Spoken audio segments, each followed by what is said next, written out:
পাক আফগান যুদ্ধ বন্ধের হস্তক্ষেপে এগিয়ে আসলেন মার্কিন প্রেসিডেন্ট ডোনাল্ড ট্রাম্প। তিনি বলেছেন শিগগিরই পাকিস্তান ও আফগানিস্তানের মধ্যে সংঘাতের সমাধান হবে। পাশাপাশি তিনি পাকিস্তানের প্রধানমন্ত্রী শেহবাজ শরীফ এবং সেনাপ্রধান ফিল্ড মার্শাল আসিম মুনিরের ভূয়সী প্রশংসা করেছেন। সোমবার মালয়েশিয়ার কুয়ালালামপুরে থাইল্যান্ড ও কম্বোডিয়ার মধ্যে যুদ্ধবিরতির মধ্যস্থতা করার পর ট্রাম্প তার নেতৃত্বে যুক্তরাষ্ট্র প্রতি মাসে গড়ে একটি করে যুদ্ধ থামিয়েছে উল্লেখ করে তিনি বলেন, আর মাত্র একটি বাকি। যদিও আমি শুনেছি পাকিস্তান এবং আফগানিস্তান শুরু করেছে, তবে আমি খুব দ্রুত এটিও সমাধান করব।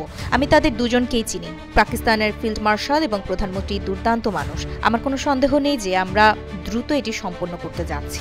মার্কিন প্রেসিডেন্ট আরও বলেন, আমার এটা দরকার নেই, কিন্তু যদি আমি সময় নিয়ে লাখ লাখ জীবন বাঁচাতে পারি তাহলে সেটা সত্যি একটি দুর্দান্ত বিষয়। এর চেয়ে ভালো কিছু করার কথা আমার মনে নেই। তিনি বলেন, আমার প্রশাসন মাত্র 8 মাসে যে 8টি যুদ্ধ শেষ করেছে এমন কিছু কখনো হয়নি, কখনো নয়, কখনো হবেও না। আমি এমন কোনো প্রেসিডেন্টের কথা মনে করতে পারছি না যিনি কখনো একটি যুদ্ধের সমাধান করেছেন। আমার মনে হয় না কেউ, তারা কেবল যুদ্ধ শুরু করে।